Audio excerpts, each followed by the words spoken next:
Nous devons ensemble avoir conscience que nul autre que nous-mêmes ne viendra sauver notre nation et que cela exige de chacun de nous une mobilisation tous azimuts.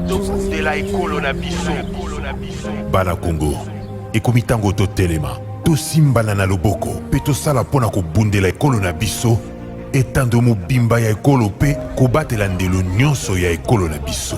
To sangana biso basi. Ekolo Congo démocratique ezali ko bundisama na etumba eyo Rwanda ememi pe na makambo mabe, ko boma bato, ko nyokola bango nzela ya ba M23. Bazali ko bundisa biso, oeleko eye ekolo ya biso ezwi nzela ya botombwami. Kokabola biso mpe koyiba bozwi boye nzambe apesa biso. Makila mosopani mingi, bomoibwa bato bobebi, zamba nde ezali kosunga molongo mobimba. Bomoibwa bato bokomi mpasi. Tozali na ndingisa banso ya kobatela ekolo mpe lisanga mpona likamboli ya ekolo. Tosanga na biso banso.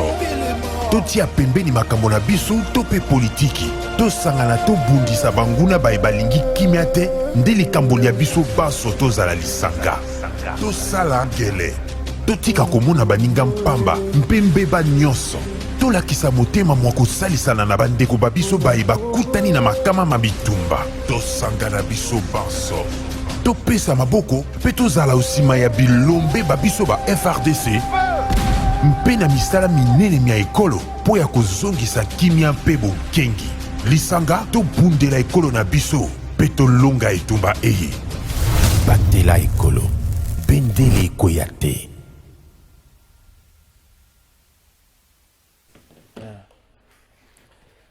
Merci Mbote, Nabino Nyonso Esika Bozali, Congolais de tout bord, Congolais alingi lwa Chanina, Congolais alingi Angote, Bino Nyonso topesi Bino Mbote, peto banzi ete tozali ba Congolais. Et le bagenango, Patrice Emery Lumumba, l'air est grave, to mettre de côté ba divergence, na ba querelle na biso, to bunda pona ekolo Congo. Désormais, chaque le 6 avril, journée chômée et payée, mon coloana a consacré pour Nfumu Kimbangu. Patrice Emery Lumumba loba kito kokoma histoire na mboko na biso moko tokotia kotanga ba expliquer ka biso ndenge nini Diego Kawa a découvert la mouchie du fleuve Congo, le solo moko ya lokuta monté de toutes pièces parce que batu bazalaka déjà na kwa wana banda ko benga ngo na lingala yaya na kombo ba ele biso ka kombo ya français ya mboucher pe to koma ko tanga yango le solo moko ya lokuta makambo tina te to bongisa Congo yo Congo ko tomba moko to ko beta le solo na biso moko lokola le solo ya Kimbangu. Merci na tata mokonzi ekolo Félix Tshisekedi honor ba kimbangiste nyonso ba kimbangiste zaka te bato basambela kana nkamba to bato bazaka na centre d'accueil ba kimbangiste lokola biso to kenda ka centre d'accueil te mais bato yo to ndima Kimbangu na mission na e to bisa tata mokonzi mboka Matondo Simon Kimbangu le 6 avril même émission ezate na kovanda na honorer Simon Kimbangu même émission ezate le 6 avril biso ba kimbangiste to kovanda to honorer Simon Kimbangu poete baindo tolamuka soki tolamuki koza début ya makambo ebelo zoloba tala ye kuna zoloba abunga kasi mundela ela bino lelo débat sur les genres mundela ela bino homosexualité bozo finga ngata kuna zoloba mundela ela bino homosexualité quel est ce dirigeant occidental à côté de l'homosexualité si ce n'est Poutine les Trump les autres ozomona président américain tellement homosexualité président Macron ko identité banaka te ozomona bango tellement homosexualité. Les pasteurs vont soutenir l'homosexualité calamité. Les pasteurs, nous sommes un grand pasteur, calamité, n'a pas 2 ans, ils vont soutenir l'homosexualité à la télévision. 2 ans, les pasteurs vont soutenir l'homosexualité à la télévision. Et vous avez tous un débat pour comprendre, vous avez libre comme ça la chose. 2 ans, le 4 avril, 2 ans après le 4 avril 2026, les pasteurs vont soutenir l'homosexualité. Oui.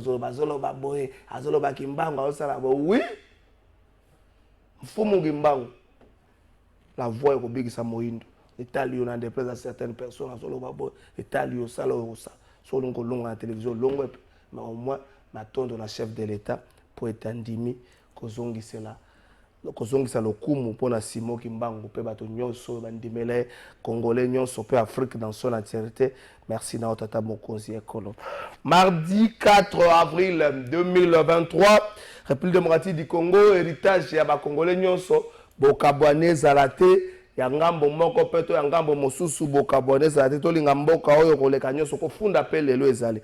Ponyo kama na bino te kofunda ezali.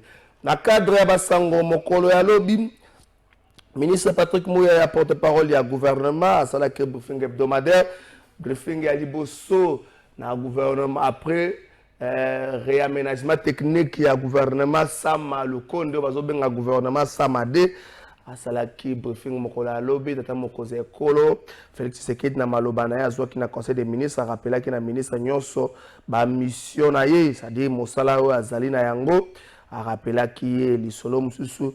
Et betamigo kuna ezali na tel kambotali sécurité peli kambotali mapona mi gouvernement azali déterminé pona komema kimia na mboka na biso pe pona ko résoudre likambo ya est ya République démocratique du Congo pe ko sala mapona mi na likambo ya est ya République démocratique du Congo yambo armée ougandaise ya awa chef d'état-major général na bango azala ki awa na Kinshasa akutana na chef d'état-major général na biso le ministre Patrick Mouya akutana chef d'état-major général na biso akutanaki pe na vice-premier ministre ministre de la défense Jean-Pierre Bemba Gombo sango oyo ezokoleka na ba réseaux sociaux oyo bapekisi selon ba vidéo wana bapekisi armée congolaise enyata makolo na yango na mabele ya Bunagana. Ministre Patrick Mouya alobi ezali un gros mensonge mokano moko te ezwami na sens wana bozongisa mingi ministre mokano moko te ezwami na sens wana po ete selon résolution ya Luanda M23 a kozonga na position initiale pe FRDC a kotika na position na donc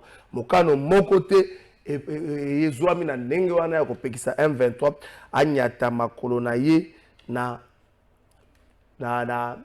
Bunagana na etali présence FRDC plutôt na etali présence ya armée ougandaise résolution ya Luanda Lobaki soki M23 a to cité tina date ezaki le 31 mars bakoleka na phase msusu ezali kobimisa bango na makasi donc ba armée wana ndenge ezoya liboso na objectif wana bon wa M23 ndima ndonga banda kotosa baza ko observer mais soki atosite bakoleka na phase ya kobimisa ye na makasi wana zaki résumé ya briefing ya mokolo ya lobby. Ministre de la Communication et Médias, ministre ASU, ministre de la Communication et Médias Patrick Mouya, ministre ASU, Moïndo Nzangi, basala qui visite mokolo ya lobby na UPN, Université Pédagogique Nationale, na Unikin, et si quand on peut kotala ba travaux ezo sala ya construction, il y a ba auditoire, ba construction, il y a ba homme, il y a ba nzela, il y a cercle sportif, il y a piscine olympique, na ndenge ni gouvernement azoluka abongisa ba ko améliorer ba rendement ya ba étudiants ezakate ba bongisi conditions de travail ya ba enseignants mais ba améliorer pe sika ba enseignants ba étudiants bazotanga ba améliorer pe sika ba vandi esika ba lekisaka mokolo na bango mobimba yango wana kotika bino bolanda élément oyo bongo tokozonga na présenter bino invité na biso pe na maye tokolobela na émission ya mokolo lelo. Modernisation et équipement de hommes, la plus grande bibliothèque de la ville verra le jour dans le mois qui suit. Des auditoires modernes capables d'héberger en même temps 6000 étudiants dans des conditions modernes, ce n'est plus seulement le béton comme on aime bien affectueusement appeler le président de la République, mais c'est la fondation. C'est la fondation de ce que nous aurons demain comme université pour la préparation des jeunes qui vont prendre le relais dans la direction de ce pays. Une première pour ces dames. Depuis du temps des Belges, des bâtiments comme ça, ce sont des bâtiments modernes. À l'université de Kinshasa, cet alma mater ressemble à un chantier à ciel ouvert, réhabilitation des auditoires et hommes, aussi de la voirie. Derrière cette construction s'y cache la piscine olympique de l'Unikin, piscine qui partage sa fierté avec ses terrains de basket et de football en pleine rénovation. Le ministre de l'Issu s'y réjouit de la volonté manifeste du président Félix Tshisekedi de doter les universités de la RDC de infrastructures à la taille de ces pays continents. Nous sommes là parce que le président de la République a voulu que nous puissions améliorer de manière spectaculaire les infrastructures de nos universités. D'ici peu, l'œuvre sera à la disposition de ses bénéficiaires. Les travaux doivent être terminés si tous les moyens sont réunis au plus tard le 28 avril.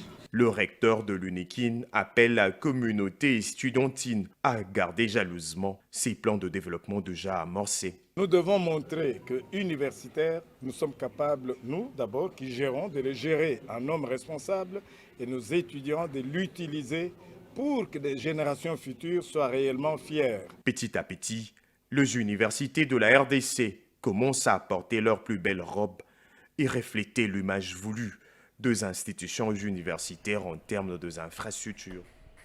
Merci Alva Image Keita et à le Keita Jus Bongeli Keita Bosilikate Keita dans un terme de soutien au monnaie pour tobe banate tous la Keita na terme de soutien na bato likamba mabe so so ba congolais to komi yango na cadre soutien pour lembisa bato bazo kanisa ka mabe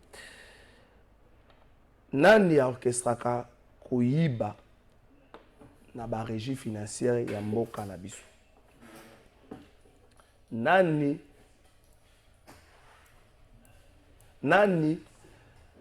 abatelaka miyibi ya ba supermarché nani abatelaka miyibi ya ba compagnie d'aviation na mboka oyo pendant que batu moko bazolela nzala batu moko bazolia mais bazolia te po basali mais mingi bazolia po bazoyiba nani a comprendre que ba supermarché etondani na biloko oyo efutaka taxe ya l'état te pe bazotekela biso yango cher Vital Kamerhe oza ministre ya économie oyesika vice premier ministre ministre ya économie ndenge ni to comprendre que ba supermarché na biso ba échappaka na douane ndenge ni to comprendre que ba supermarché na biso ba échappaka na douane nani parrain na bango est-ce que DGDA yebi likambo est-ce que ba officier militaire peu policier ba yebi likambo et nani abatelaka bango mafia ya bato wana po esalema na aéroport ata balobi vol ekokita na 4 heures du matin il y a toujours des services opérationnels à 4 heures du matin na aéroport mais nani afacilitaka bango mafia wana lisolo ya lelo ezali autour ya mafia oyo eza kosalema na mboka na biso mafia entretenu par baexpatriés bapatron ya basupermarché mais il y a toujours des Congolais qui sont des mèches avec eux na kati ya baservice étatique mpe na kati ya baservice ya sécurité lisolo na biso na kati wana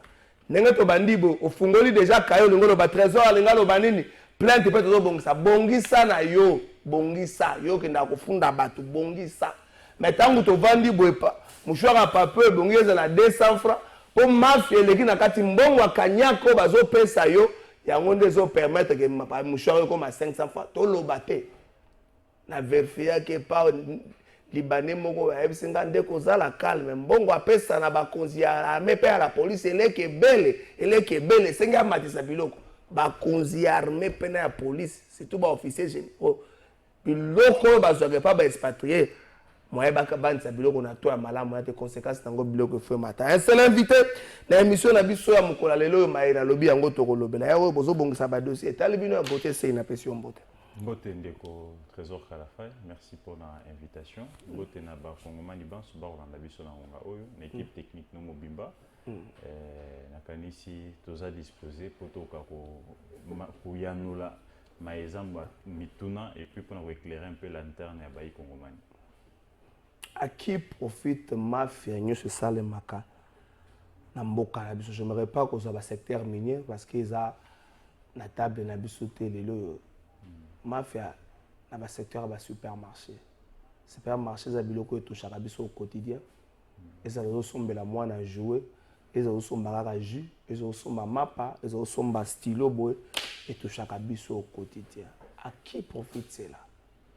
Bon, ici d'abord il faut qu'on circonscrire les Kambouana, moi Makasi, Malamu, tout simplement parce que mafia wana est d'abord entretenu et pas un opérateur économique où bazali composé de certains Congolais dans certains sujets étrangers, notamment Libanais, Indiens.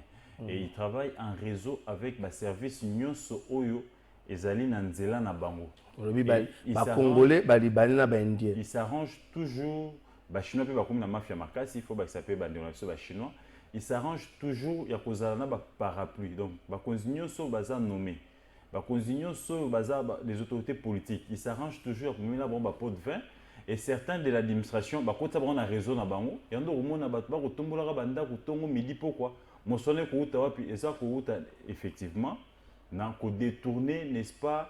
Mo solwe sengaki ko ta na libenga ya l'état, bango ba ko zongo ba ko tshona mabenga na bango moko. Donc, c'est un grand réseau mafieux, certains opérateurs économiques, nationaux et internationaux et certains politiques administratifs sont complices et certains aussi officiers, militaires et policiers, c'est ce qui fait que mafia wana ezoka ko silaté et ça demande un coup de fouet à makasi et puis la vigilance il y a presse pour na dénoncer bango mais malheureusement tant otobandi mosala ko dénoncer boy yeba été ba dongolumi so ba fongoli pe biso miso journaliste moko azokende ko samba lelo ndeko Diego il semblerait à betaki l'histoire à betaki lisolo moko ya ba taxi ya Kinshasa.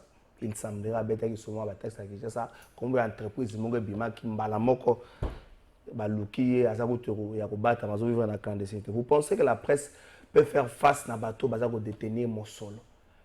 Il faudrait maintenant ici s'élever. C'est vrai que la presse est faible. C'est vrai que la presse congolaise elle est pauvre tout simplement parce qu'il n'y a pas de publicité, il n'y a pas de subventions.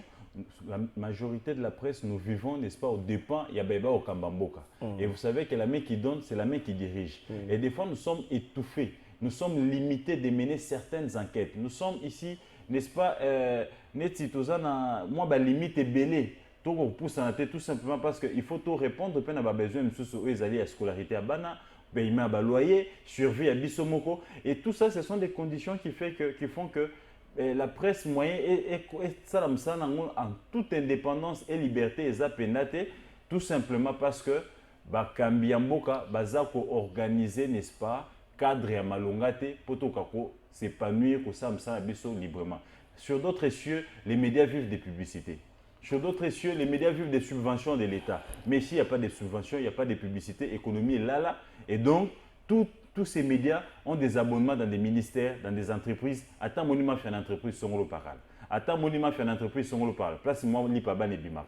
Il oblige à monoko. Et c'est ce qui nous affaiblit de plus en plus. Voilà pourquoi nous interpellons l'État congolais à Tchabiso dans des conditions, organiser un cadre macroéconomique stable et permettre d'investir Baya, Batia Mosolo et permettre Bissopé, tous à la n'est-ce pas, dans la publicité, dans les médias, tous à la n'est-ce pas, dans les moyens qui permettent de mener une enquête et puis de diffuser, de publier en toute liberté, sans entrave, sans parti pris, parce que tout ça indépendamment libre.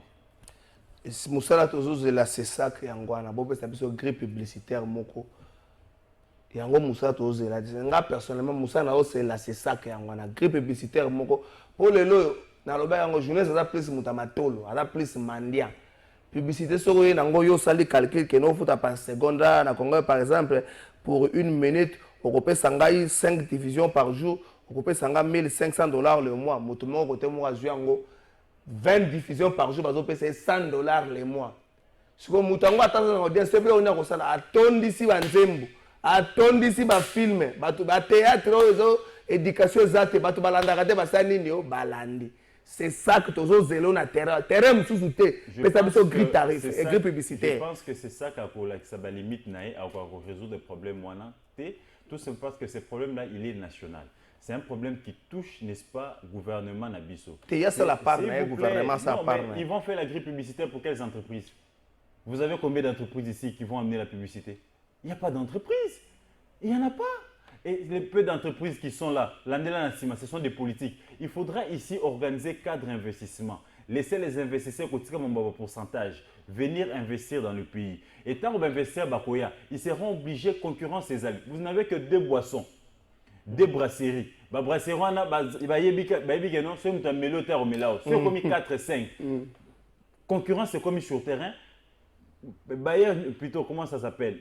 Investisseurs, opérateurs économiques, à la marketing à produit, à la qui s'allait bien fonder à produit. À ce moment-là, Nous, les médias, on aura la publicité. On peut bien beau faire la grille publicitaire, mais il n'y a pas d'entreprise, il n'y a pas d'investisseurs, il n'y a pas de concurrence sur terrain. Vous avez miliki kaka moko depuis banda ya ngonde bimaka. Concurrence c'est ça sur terrain té. Miliki wana azomona na danger té. Azomona menace sur terrain té. Alors on peut publicité ndeni. Le gouvernement doit commencer ici par organiser des cadres macroéconomiques, que les investisseurs se sentent en sécurité, que les gens viennent investir. Tous en la brasserie 4-5. Tous en entreprise à 1000 qui 4-5. Et à ce moment-là, il y aura une concurrence sur terrain et ça, et qu'on permettre de produire moko na moko à teka, n'est-ce pas, le meilleur, n'est-ce pas, côté naïe ou auprès des consommateurs. Et à ce moment-là, nous, la presse, on aura de la publicité. Mais il ne faudra pas aussi oublier que l'État doit subventionner la presse. Oui. Parce que celle avec la publicité, on ne saura pas, n'est-ce pas, nouer les débuts du mois. Ça, c'est aussi un sérieux problème. Nathalie Terra, Gilbert Biladi, Lobaka Pay. Oya kokufoke na makambo nyusu. Na ajo komi na ngoli, weza so selo kwa musikata. Ozo lobato oya kokufoke na biloko nyusu lobaka sala kabe ba séminaire okaboli pe mayele na bato. Soki na lobi boyo siliki ko silika te, ezaka ko loba makambo yebi awebisa na bato. Il ne faudra pas ici demander à tout le monde de parler. Dans le monde, il y a des gens qu'on appelle héros dans l'ombre. Et si tout le monde a mis devant l'écran, on aura respecter créneau à moko na moko. Donc il y a des héros dans l'ombre.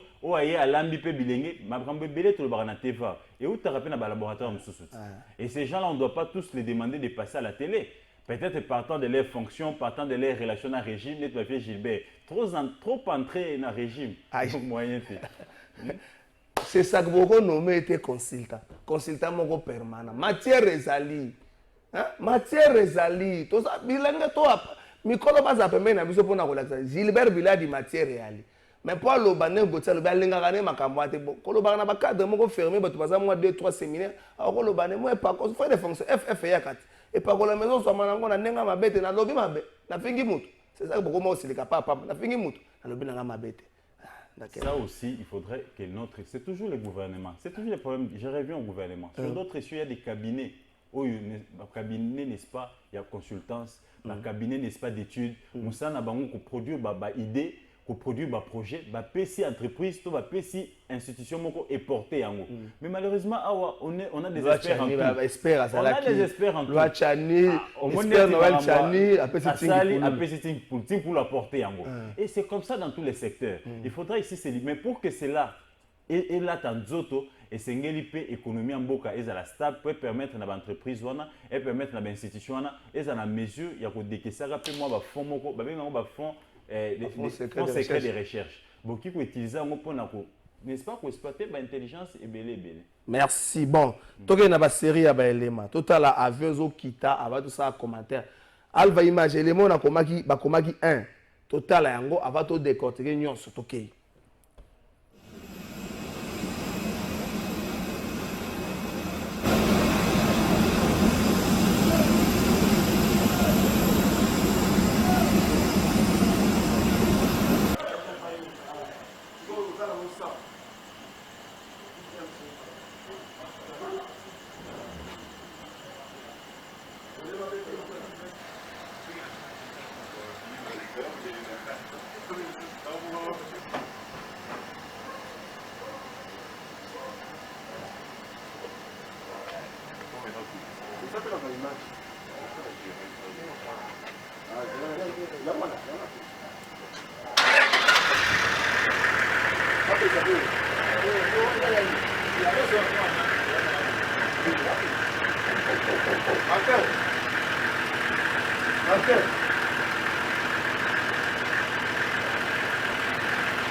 Merci. Bon, bon fongola matoyi toke makambo ezoloba mawa tozokanga moyibi te. Mais tozolakisa biloko ebungi. Moyibi amonani ebe biloko ebungi. Eloko nga nakangi na ba image wana moni brigade d'intervention de la DGDA. Namoni ba entrepôt, namoni ba carton, namoni be molile lingi koloba très tard la nuit. Na batu namoni yo Gauthier. Explication ezani. Non, ezalaki makambo eza makambo orteme la makasi. Bato oyo ba compagnie d'aviation oyo avec certains opérateurs économiques baza koyiba l'état mosolo chaque jour. Basali mécanisme moko ba sur pied de Trésor Kalafai. Biloko kosoma na Dubaï, biloko kosoma na Chine, et kosoma na Afrique du Sud to na Zambie et yeli na nzela ya Lubumbashi, to na nzela ya aéroport ya Goma. Bayo kokotsa en Kinshasa sur le marché lokola biloko yotika na kati ya Congo. Alors que ça biloko yoti libanda ya mboka. Or, selon Mibeko na biso, biloko yoti libanda ya mboka esengeli ça déclarer na douane et futa n'est-ce pas douane oyo etangamaki na biloko oyo bosombi. Parce que la DGDA ne taxe pas par rapport à indice, la DGDA taxe par rapport à valeur. Mais malheureusement, l'opérateur économique mafieux wana baza ko coopérer na ba compagnie aérienne. Ils s'organisent les cas express KCAA. Wana ezavo le utaki Bumbashi et s'organiser longo Bumbashi vers 18h30 et quand ici biloko wana plus de 3 tonnes ba téléphone portable, ba laptop, ba cotisation le rôle ba marchandise, ba bagage ya ba passager. Alors que c'était plus de 3 tonnes, et ça ba bagage ya ba passager et ça n'est-ce pas ba bagage oyo opérateur économique moi sombaki na Chine pour ya koteka awa na Kinshasa. Mais ba on ba lekisi yango le rôle ba bagage ya passager, ndeni ba sali pour ba frauder ba yiba l'état en complicité avec certains agents DGDA na Lubumbashi. Na ba kambia avion CAA, ba lekisi biloko na suite, biloko na koti tango comme un aéroport ya njili. Ba monné que moi éclairage les anan moi moké, ba agent DGDA ba rolandela, ba boyi ko décharger avion. Ba vend ici avion na kino na 22 heures. C'est à 22 heures tant ba monné que DGDA pe ba tatana so basi ba koli et ça aussi mbela otoza ko tcha na maman mokwambia DGDA na ministre atala ka mambiwa na tutelle, ba ko rajeunir DGDA. Batatala bazasu na makokite bazela ti dernier vol ikita. Moi mali de rhumatisme makolezo lenga. Makoleko lenga, ba comme derrière na problème à âge. Tango ba moni que aéroport etikali poelele, batike omi ko décharger biloko na bango. Malheureusement pour eux, nazalaki zinga na alerté et par temps on a alerté brigade d'intervention n'est-ce pas spéciale ya DGDAP zalaki zinga et bandi ko landela biloko wana.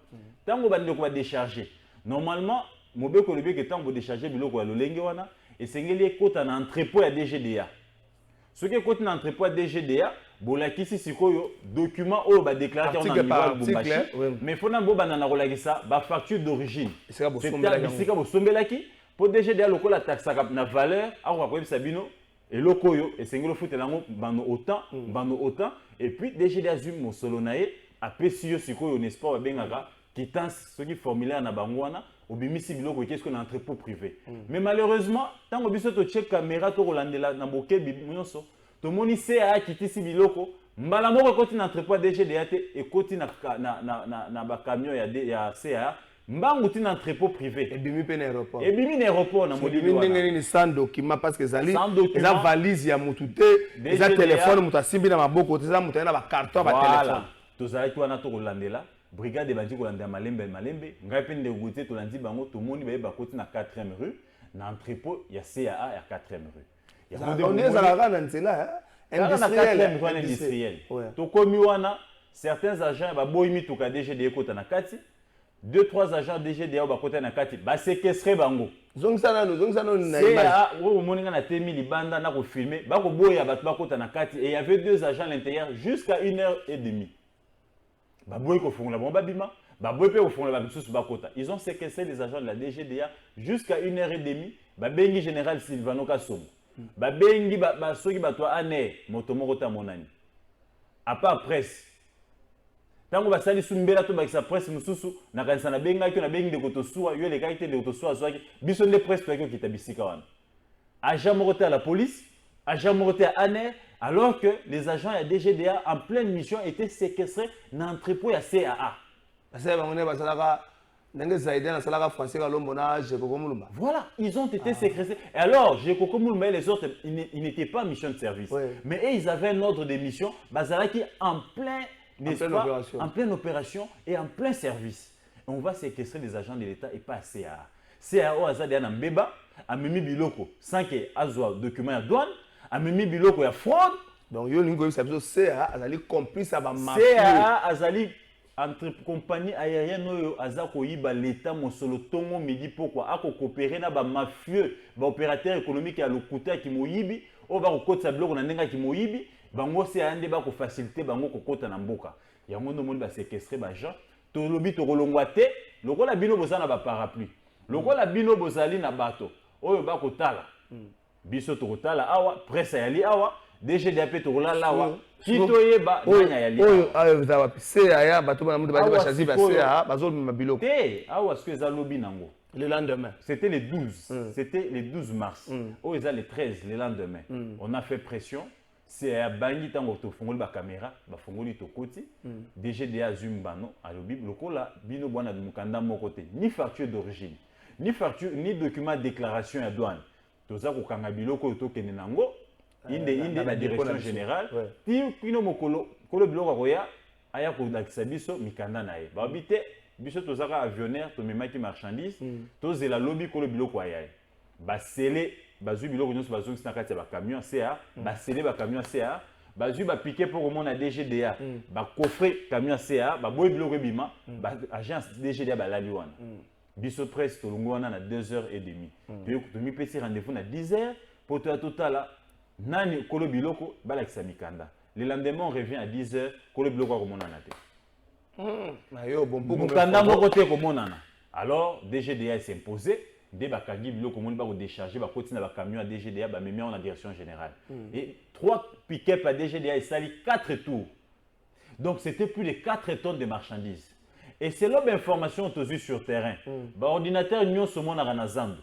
Ba téléphone nyonso to mona to sombara et futa ta taxe mon côté. Ah wana faut pas pesa ngata de. Et za la kata déclarer te. Et za biloko ko ta na mafia et longwe Dubaï et longwe Zambie, soit longwe Chine et kiti mbala moko na Lubumbashi et kiti mbala moko na Goma.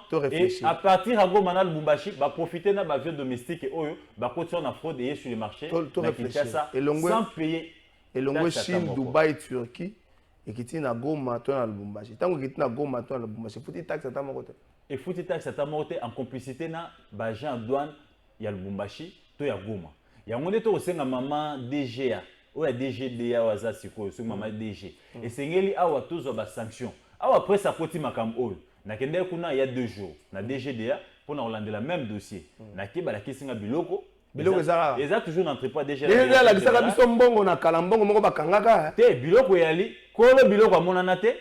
CA incapable de la client na yo a mettre biloko na kati avion. Non. C'est à l'hôtel biloko na aéroport ta côté na kati avion. C'est pour vous dire que c'est un complice. Yango no moni procureur général a sali réquisition moko a autorisé ba agent DGDA. Ba kota na ba entrepôt ya ba compagnie aérienne nyonso. Où eza ko faciliter mafia wana chaque jour ba sala descendre pour na contrôler biloko eza na kati ya ba entrepôt na bango. Bakuti biloko facture d'origine comme on en a té. Document douane ezate bakangi yango. Mutu ako sala mbe ako sala résistance ndenge c'est à sala ki résistance nyoso on biloko mafia. Nyoso ba ju ba poulet biloko mafia na kati entrepôt CA. Ngo mona mutu azolia mayonnaise biloko vimba limu nzoka biloko mafia. Ndenge zawana facture d'origine réalité document douane réalité nyoso ekangamaki eza na entrepôt ya DGDA na direction générale. Ah bah ben d'accord benga ba to ko lela ba o moni DGDA ba sela ki mutuka. Donc ici ndeko Kalafai eza passe na mawa au mona compagnie aérienne ya monene lokola DGDA mais eza na kati ya mafia eza ko sala mosala contre république.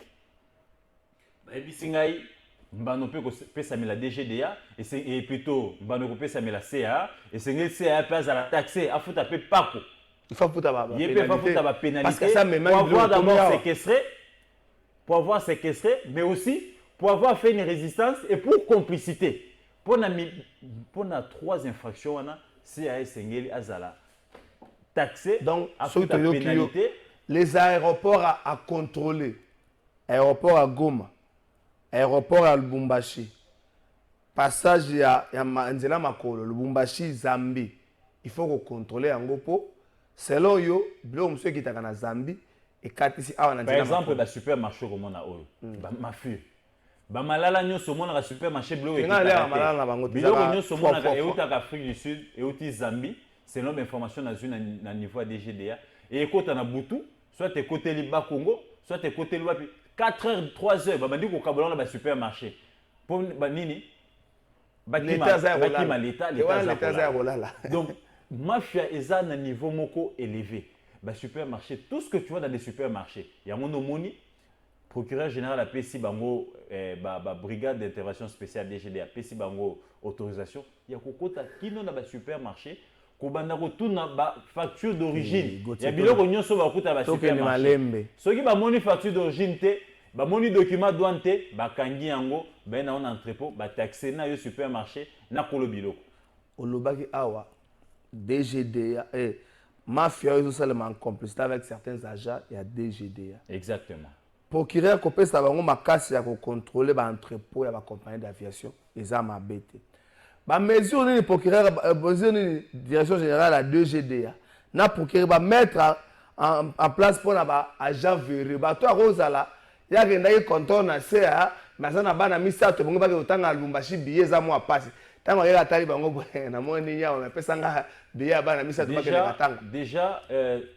je lance aussi un message à Madame la directrice générale de la DGDA.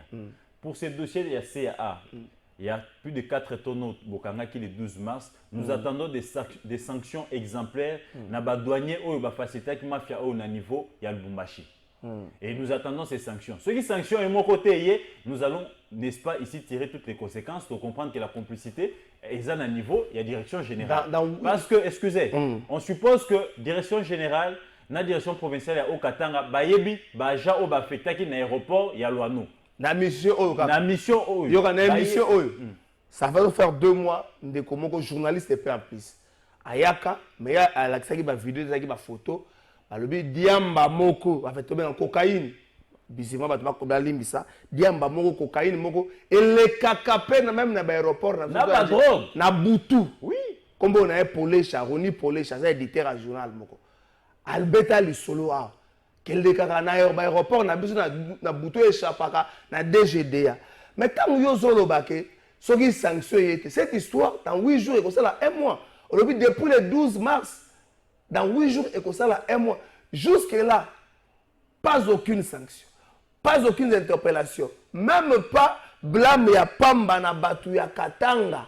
Et si vous biloko outaki, pour après ça, vous avez explication que non, tant que numéro 1, DCD na Katanga, non, je n'étais pas informé, botna na mokozi ya entrepôt, botna na boy. Jusque-là, il n'y a rien. C'est ce qui inquiète. Voilà pourquoi je lance encore un message. Nous attendons des sanctions exemplaires. Na niveau ya ba gens baza n'est-ce pas affecté l'aéroport ya Luano au ba facilité qui mafia oyo nous pensons que la rigueur doit commencer d'abord au sein de l'entreprise DGDA. Si des sanctions ne tombent pas, aucune action disciplinaire pour moi pour na ba gens nous allons tirer des conséquences et on reviendra sur le même plateau pour ici attribuer la responsabilité à Madame la directrice générale qui n'arrive pas, n'est-ce pas, ici à encadrer ses agents. Mais aussi il y a un problème, il faut rajeunir Batata Nyosoana. Na DGDA batata sobanuni. Na DG batata sobanuni. Il n'arrive plus à tenir longtemps.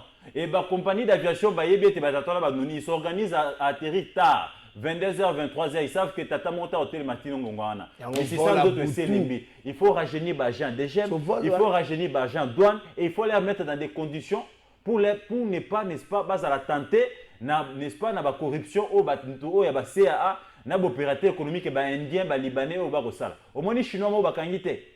Bato kanga su chinois moko atonga ka bakata ya ndako asala ba produits pharmaceutiques na 24 na 24 na 24 ans otine le bilili asala ba produits pharmaceutiques la kati ya ndako wana asala ba jus ba mai et a échapparane na douane libanda ba koma centre de santé chinois zoka na kati non loin ya nini ya police na kati eza nango ba usine asala ba machine sophistiquée kota na mboka oyo échappa na douane à l'état. Est-ce que tu crois na démarche à procureur? Donc je pense que ici la responsabilité, c'est à un niveau procureur.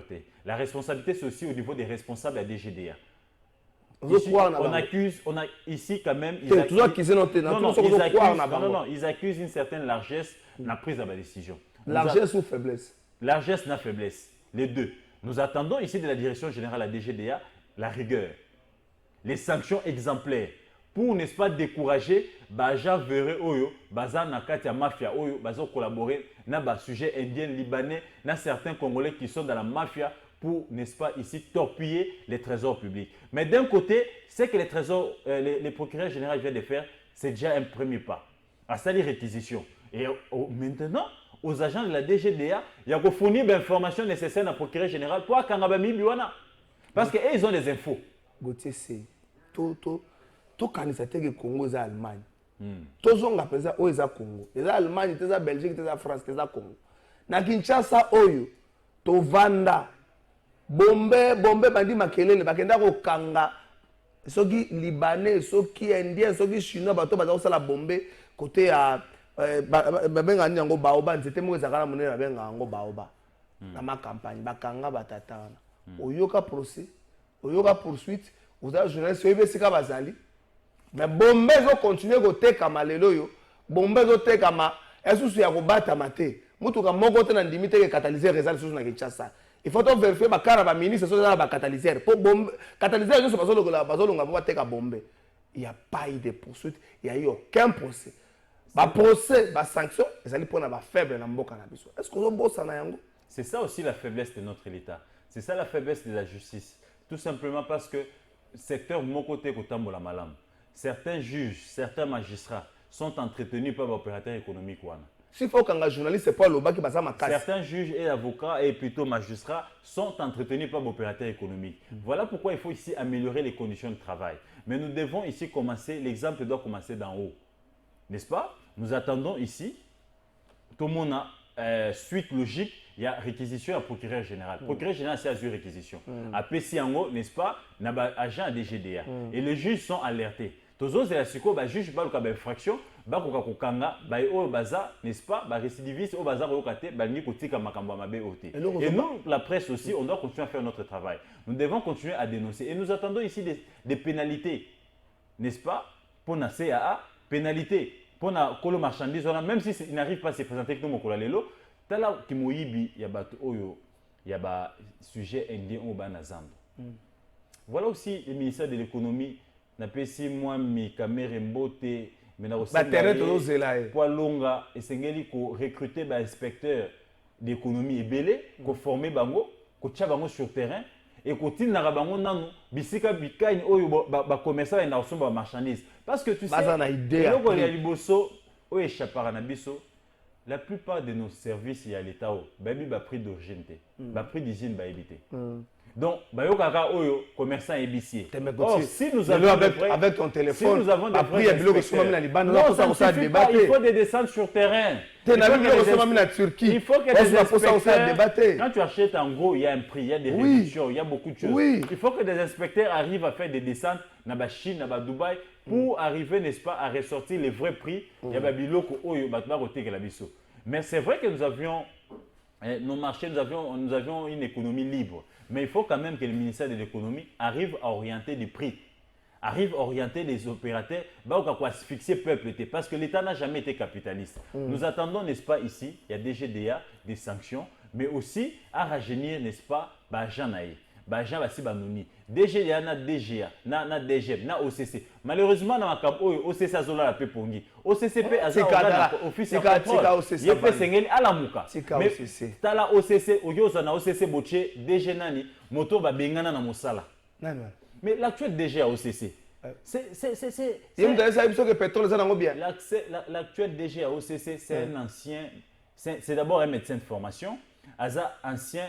Nanya division à santé à Kamounia, na Kassai. Chaque fois qu'il y a coopéré, ah non, tu peux pas dire ça. Non. Mais chaque fois qu'il y a intervenu, il a été chassé dans la division à santé à Kassai, na Kamounia, si je ne me trompe pas. Et son parrain s'est arrangé pour battre la Kisangani. Azam tout le monde sauté na Kamounia, journaliste zoa caméra tinda. J'ai des témoignages. Ceux qui n'ont domaine ceux qui n'ont domaine dans la formation est choix. Boké bozo muto bongo boché déjà OCC pour ça là.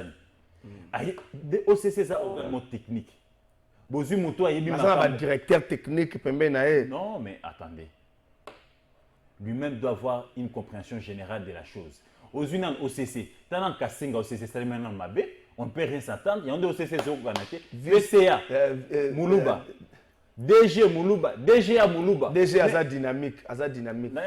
DGA après ça il va jeep mi balé dans l'administration. Dynamique, Maputa formation, nous n'attendons pas de ça. Nous l'attendons dans les contrôles des frontières. T'as là produit périmé Zoko Tatongo Midi. Les gens sont en train de mourir à cause de quoi, parce que l'OCC est distrait. Il nous faut ici une OCC, plutôt il nous faut aussi une entreprise comme OCC Yamakasi capable, n'est-ce pas, de contrôler à l'origine tout ce qui entre pour la consommation à peuple congolais. Malheureusement, ils sont encore dans des folkloriques. Merci, c'est là rappelé le Komoko.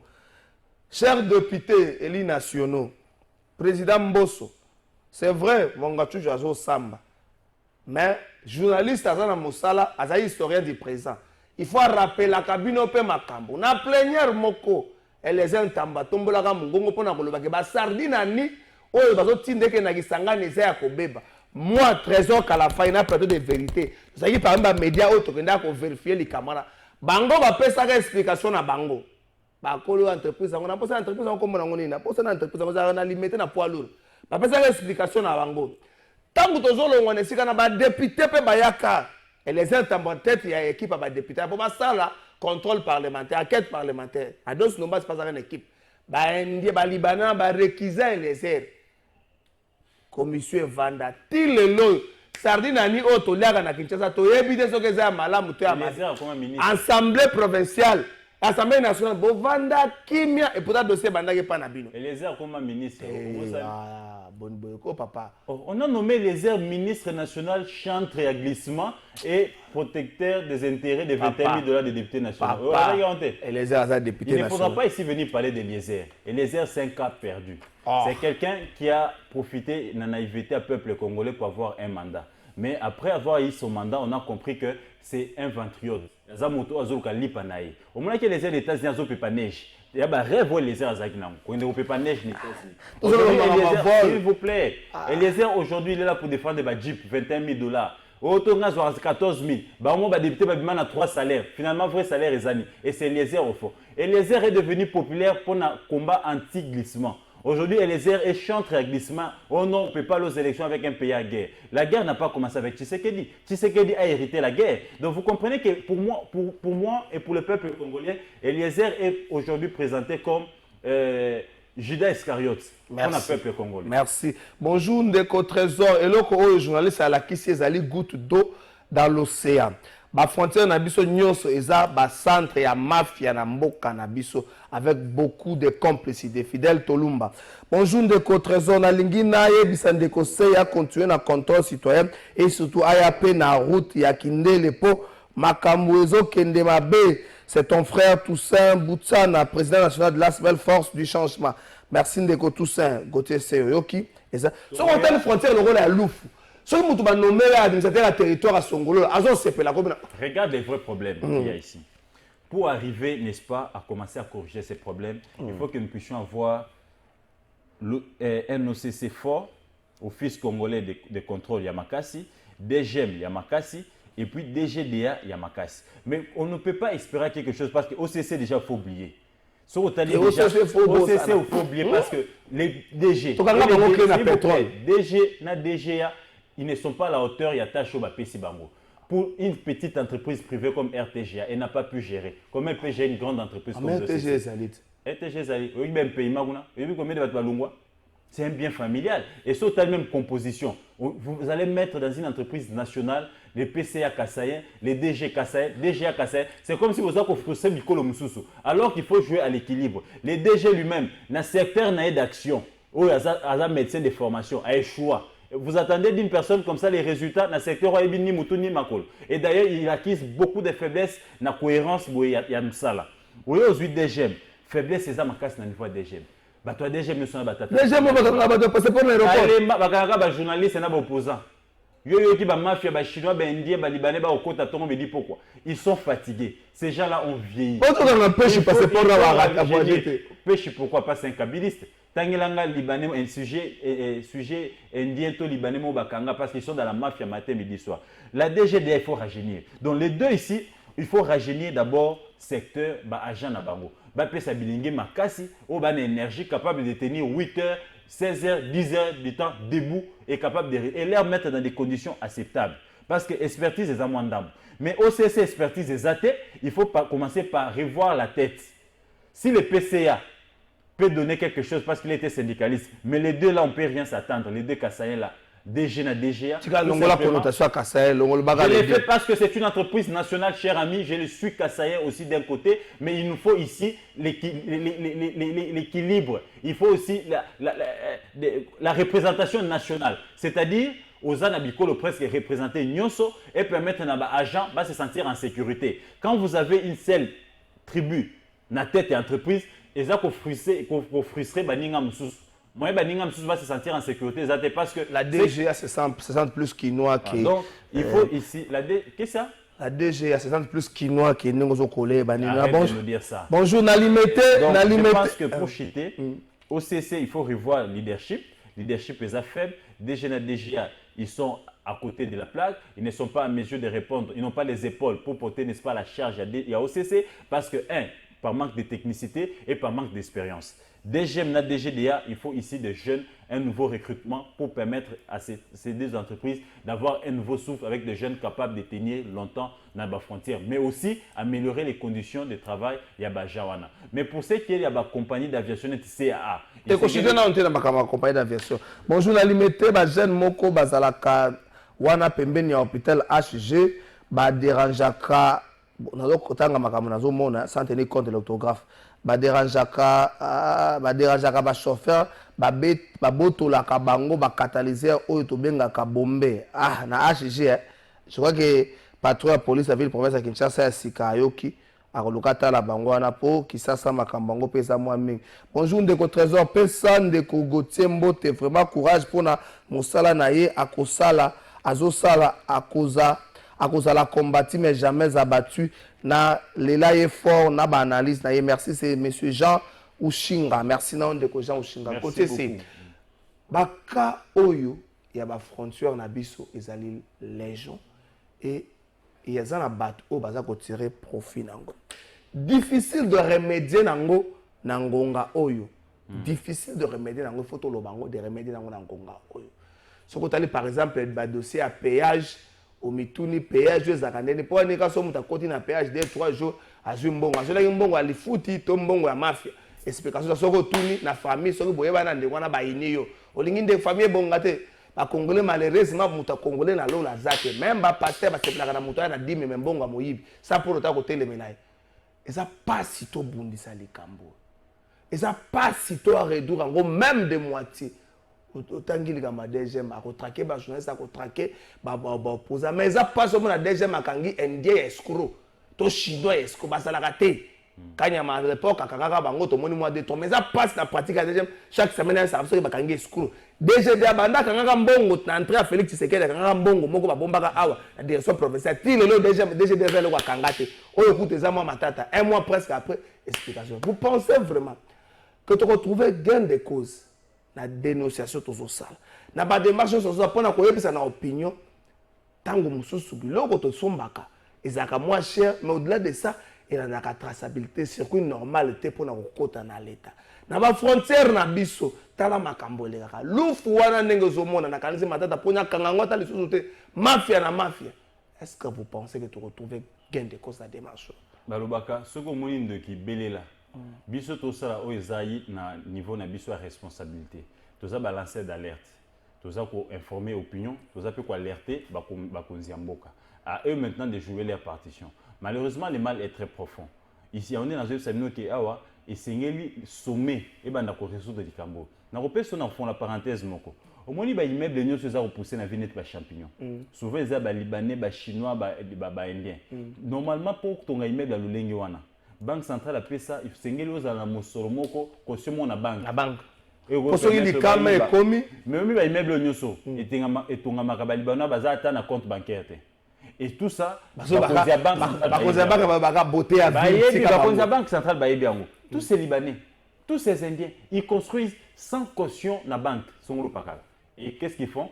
Au lieu de caution, ils sont en train d'entretenir les responsables de la banque centrale. Tu vois comment la mafia est organisée? La mafia, elle est à tous les niveaux. Certains ministres, certains généraux au moment là-bas, on a bandako, on a jipa minene, jipa kimoyibi. Ils sont entretenus par ces mafieux. Donc ici, les chefs de l'État doivent ici donner, n'est-ce pas, un ton fort. Je pense que mafia aussi là, et c'est elle qu'on renforcer. Kobanda, je suis content de renforcer IGF, de renforcer Cour des comptes, de renforcer n'est-ce pas, Parlement, de renforcer Parlement, c'est-à-dire peuple. Peuple, pour les députés capables, n'est-ce pas, de reproduire la loi, capables, n'est-ce pas, de sacrifier l'intérêt au nom des intérêts généraux. Et non des gens qui sont là pour revenir à une neige aux États-Unis. Et quand des gens comme ça arrivent à la tête de l'Assemblée nationale, ils vont réaliser leurs rêves. Il y a un neige à filmer, au moins, il y a un vélo, mais non, il y a un neige. Il y a un mototé. Il y a un exemple. Il y a un sketch.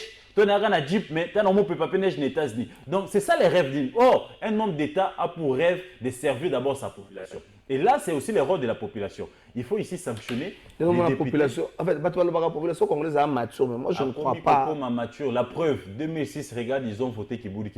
2011, ils ont sanctionné. 2018, ils ont sanctionné. C'est vrai, Babroubier Garé. Les autres vous diront que la qualité à député à 2006 est mieux que l'actuelle. Le problème, c'est d'abord la sanction. C'est vrai, la qualité a baissé parce que nous avions ici des gens qui ont dupé la population, qui se sont fait passer par alors que Azol Kandé a son malopang na sima peuple. Tu vois, et la population dit aussi na sima ba vocabulaire mususu, na sima ba faux comment mususu. Nganaza combattant, je me bats pour le peuple. Mais il passe député, il commence lui-même à violer les tests de la République. Tu étais élu sur telle liste. Au long de liste, wana, au commis na yo kokota, n'est-ce pas, na ba 30 secondes, il y a qui moyibi. Donc ici, population sanctionnée et voté utile, des gens capables avec un cerveau bien garni, et qui peut se sacrifier l'intérêt na bango moko. Mais pour na CA tous la sanction, pour na DG la tous la sanction ba gens na bango, ceux qui ba sanctionner te tozo en na itando ke awa pour to ça va imboka était complicité za na niveau nini parce que on a certaines informations, mais on se réserve de relivrer en haut, toza ko zela to comme ça bango tino suka.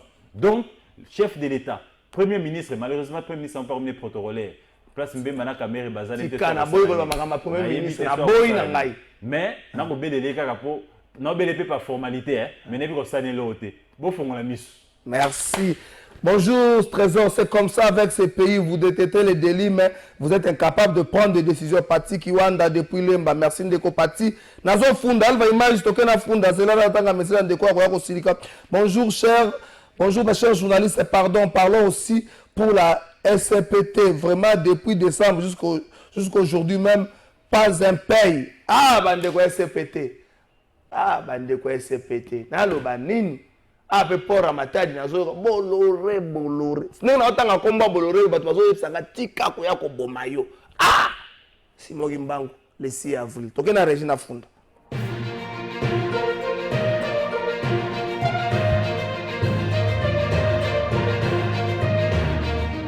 La funda sigoba tanga mokonzi ekolo ofundo na batu bafunda lelo population de Sengia na mutazi jouer na ya zuni na tant papa koma rotuna si. Merci tanga mokonzi ekolo mwana afunda kabatwaye ko funda lelo tata mokonzi ekolo mande komokoma na suka mafia na miyibi obelela ka bango monsieur président banda semaine no ali boso zwaka bokonzi obelela ka mafia na miyibi. Tata mokonzi ko ndenga ni tokoki ko vanda kimia tomona ke CA azali complice ya miyibi donc aza moko ya miyibi na yebi te soki na lobi mabe mazali complice ya miyibi po loka moyibi ezoleka na maboko na ye. Mais tata mokonzi ko le reseller ya montre bakangaka ye na nzela akoti pe makala ebongo CA basimbano nini bo réservé po na ye. Tata mokonzi ko na ye ko funda DGDA un mois presque après complaisance na complaisance pour na kozwa ba sanction soko lobi na bango boye eloko bayebi bakende ko fungwelo dossier na parquet. Mais tata mokonzi ko tala niveau ya mafia ndenga ni ko résoudre passe ya ba congolais ceux qui miyibi ba continuer kozana na mboka belé boye CA DGDA bazali ba nzela oyo mafia zo leka pona ko bebisa économie ya mboka tango yozo bunda le peuple d'abord. C'est un DGDA bazo kanisa le ventre d'abord tata mokonzi ko le peuple a leli aleli ayebi susu te atalela nani pesa bango makasi tala CA tala DGDA c'est vrai toi na problème ya aviation na mboko mais tokotika CA impini bongo tasala makambo ya lingi DGDA tokotika bango bongo te bazala bagang sanction moko ekozala mwa malamu kofunda lelo.